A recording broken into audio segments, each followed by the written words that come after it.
Question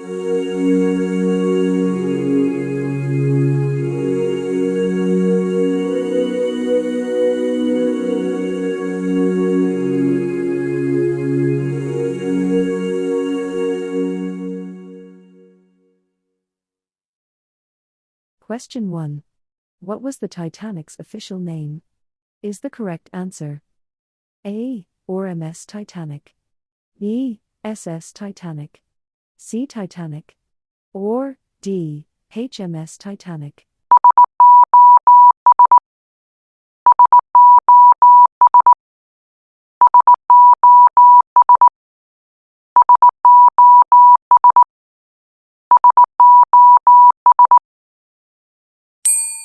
The correct answer is A. RMS Titanic. The RMS stands for Royal Mail Ship because she was contracted to carry the mail from England to America. Question 2. Where was the Titanic built? Is the correct answer A. Southampton, UK, B. Le Havre, France, C. Belfast, Ireland, or D. Liverpool, UK?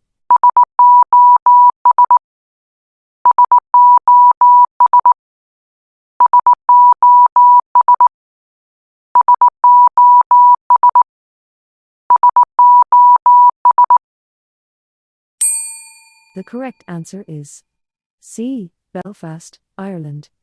The RMS Titanic was built at the Harland and Wolff shipyard. It took 2 years to complete. Question 3. What was the Titanic's gross registered tonnage? Is the correct answer A. 46,329 tons, B. 52,310 tons, C. 56,328 tons, or D. 60,328 tons?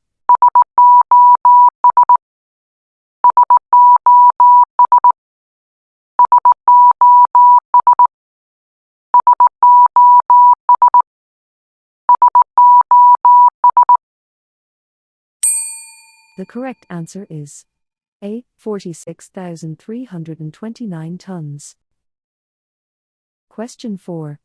What was the maximum capacity of people aboard the Titanic? Is the correct answer A. 1,503 people, B. 2,242 people, C. 3,320 people, or D. 5,602 people?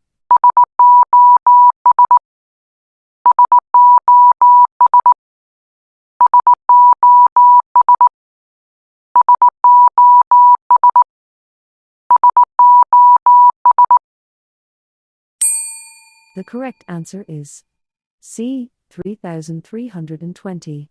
Despite this, the RMS Titanic famously only had enough lifeboats for 1,178 people. The ship's owners wanted more space on the open deck. Considering the ship was unsinkable, removing lifeboats was the obvious choice. Question 5. Which ship was the first to arrive at the scene of the Titanic's sinking? Is the correct answer A. RMS Olympic, B. RMS Aquitania, C. SS Nomadic, or D. RMS Carpathia?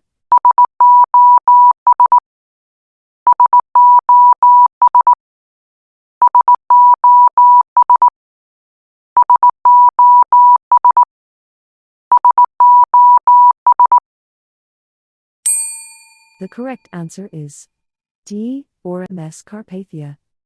It is true the Carpathia was the first to arrive at the scene, after traveling 58 miles or 107 kilometers.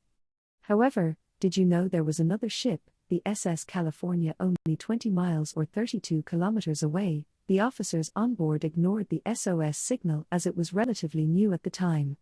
It's thought the Titanic was the first ship to use this distress code, so there is a possibility the California's officers didn't know what it meant. Question 6. Who was the wealthiest person to die on the Titanic?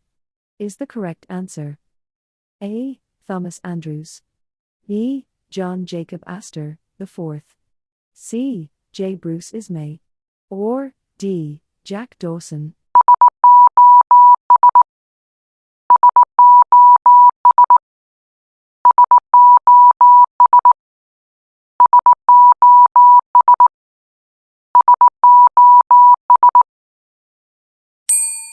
The correct answer is B. John Jacob Astor IV.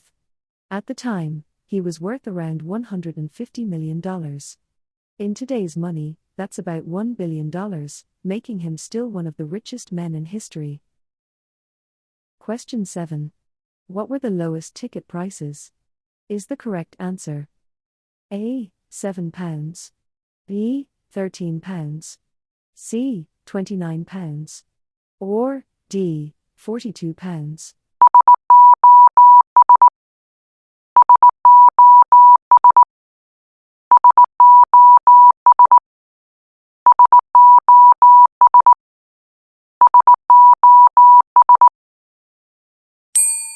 The correct answer is A. £7.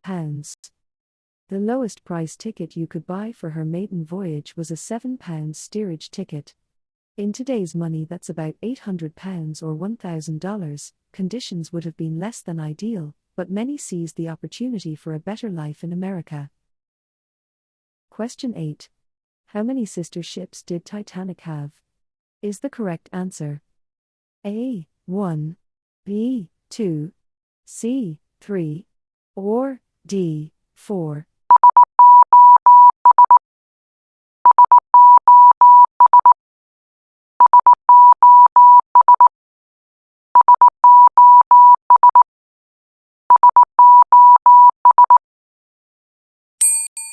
The correct answer is B. 2. The Titanic had two, almost identical sister ships called the RMS Olympic and the RMS Britannic. All three ships made up the Olympic class and all met similar eerie endings. The Britannic sank after striking a mine in the Aegean Sea, while the Olympic was in service for 24 years and was eventually sold for scrap in 1935. Both ships served during World War I. It's assumed the cost to maintain the standard of a luxury cruise liner was just not feasible, considering the Great Depression was still affecting travel around the world. Question 9. What year was the wreck rediscovered? Is the correct answer A. 1939, B. 1962, C. 1985, or D. 1996?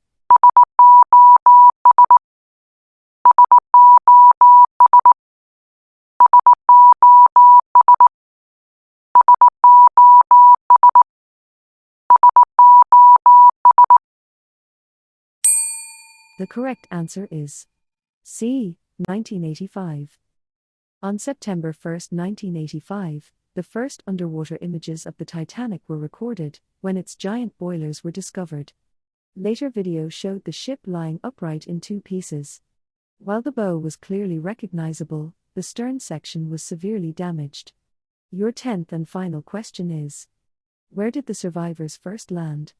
Is the correct answer A. Newfoundland, Canada, B. New York, USA, C. Southampton, UK, or is it D. Fort Lauderdale, USA?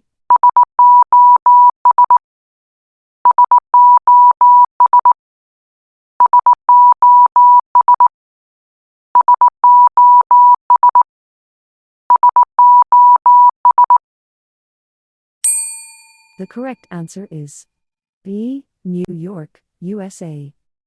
The RMS Carpathia arrived in New York on April 18, 1912, 3 days after the Titanic went under the water. She was carrying 700 of her own passengers, and a further 705 passengers rescued from the disaster. Mrs. Manning, where were you when the ship struck the iceberg? In the steerage class. You were emigrating to America? Yes, I was coming over here to my sister. If I may ask, how old were you then? I was 16, going on 17. Be 17 in October. When did you first realize how serious the trouble was? Oh, I didn't until I got to this country. I thought it was part of the trip, to tell you the truth. I didn't realize that there was any danger. You didn't realize there was any danger? No, I thought that was pretty hard way to get here, but I didn't really think it was as bad as it was until after. When the alarm was sounded, what happened? Well, I was asleep at the time, and I thought then the ship had landed. So I thought we were here in this country. Then you went up on deck. And then I went up on deck, and then we were told to go down, that there was a piece of ice on deck, and that when they get it off of it, everything would be all right, to go down and go to bed. How did you escape? Well, we were standing on the steerage, third class they call it, and then we couldn't get up to second.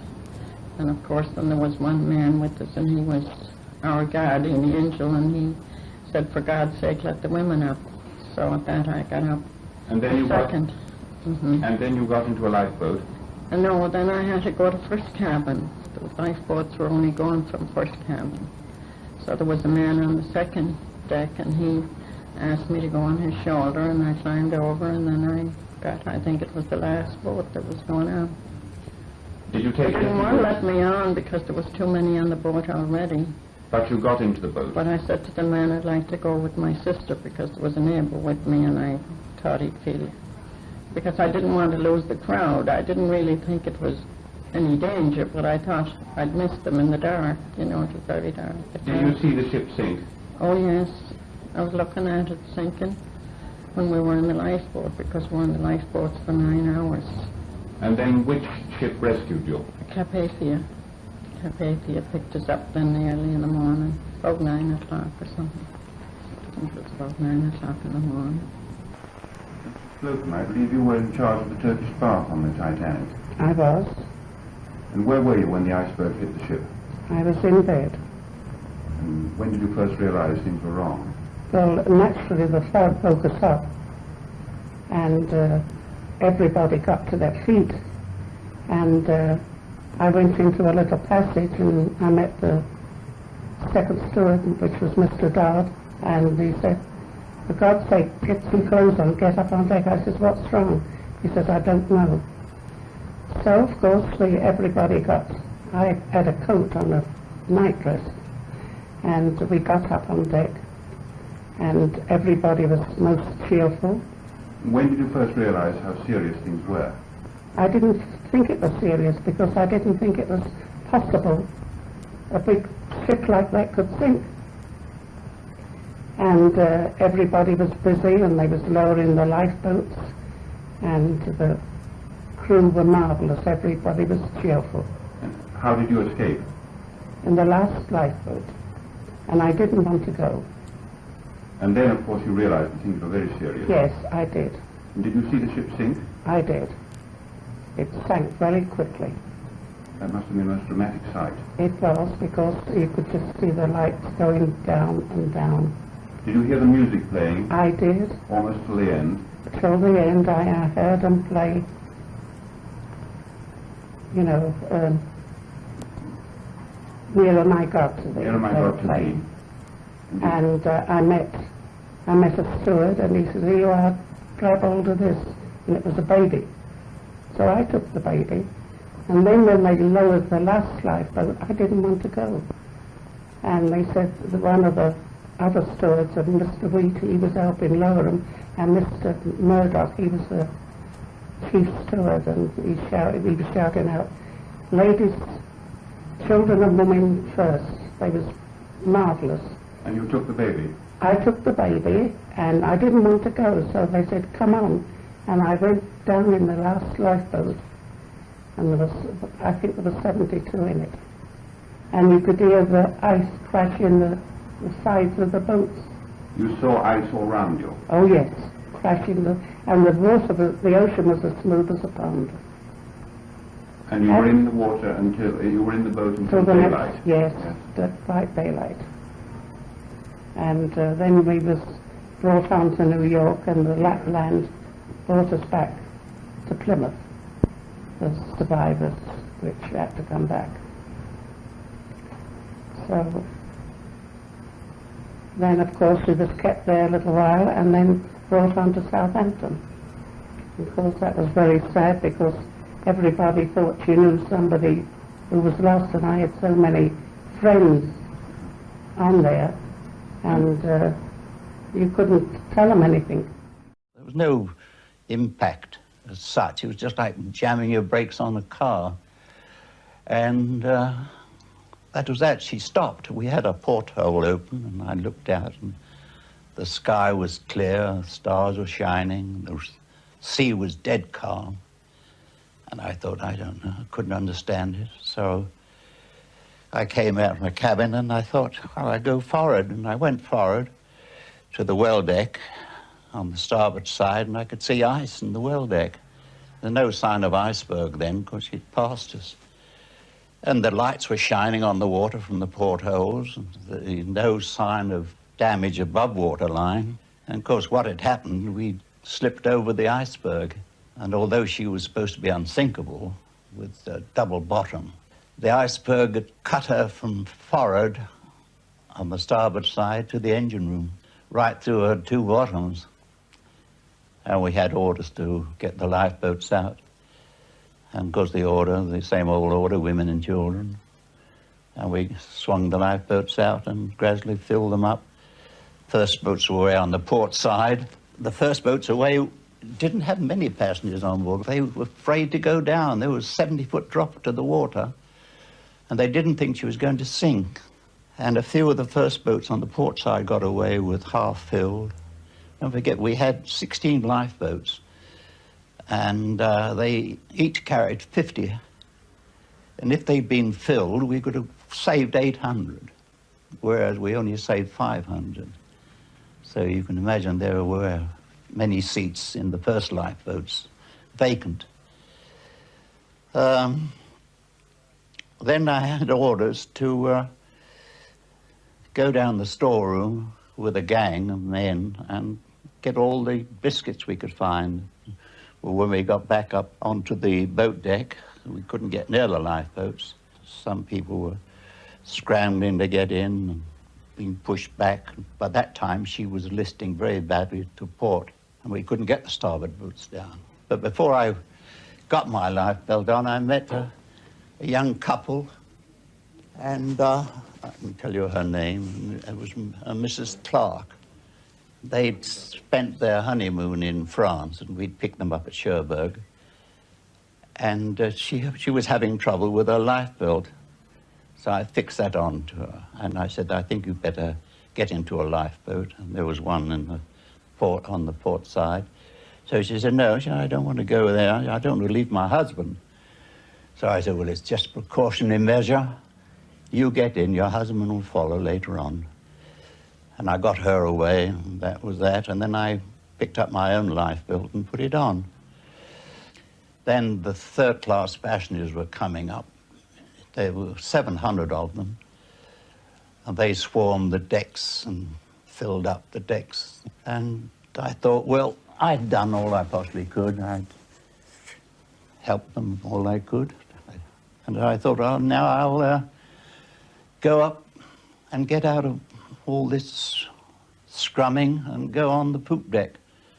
And she was sinking fast then. And all of a sudden, she lifted up quickly, and you could hear everything crashing through her. Everything that was movable was going through her. And then she went down and seemed to come up again.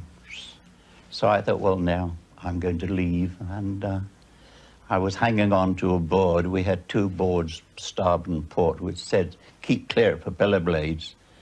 And I was hanging on to one of these, and I was getting higher and higher in the air. And I thought, well, now I'll go, and I dropped in. I had a lifebelt on, and I hit the water with a terrific crack. And luckily, I didn't hit anything when I dropped in. There were bodies all over the place.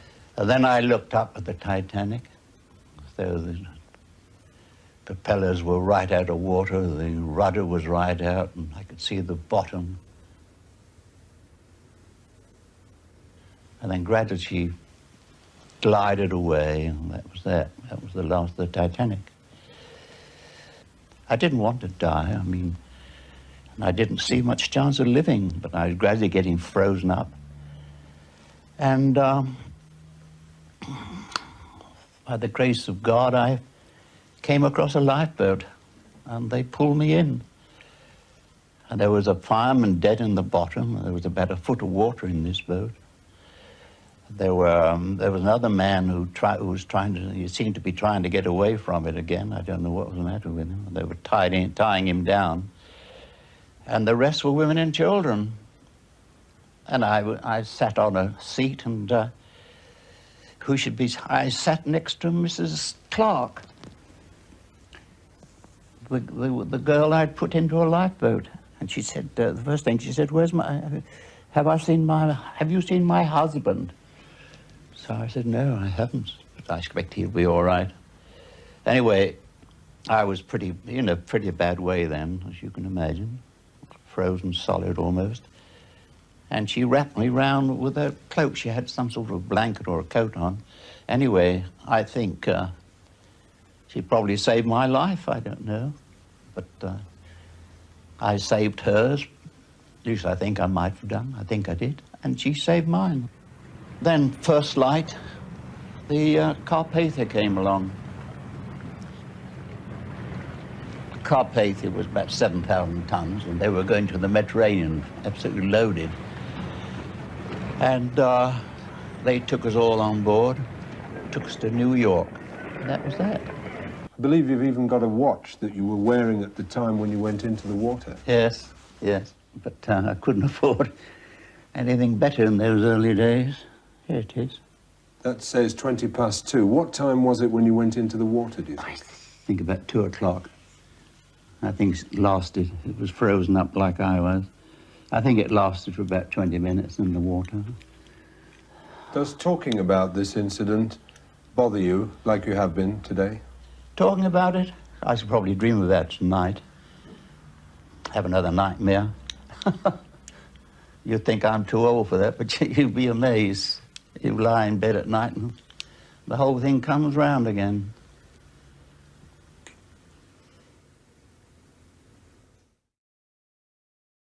Thanks for playing Ouiz TV from Conlon Publishing.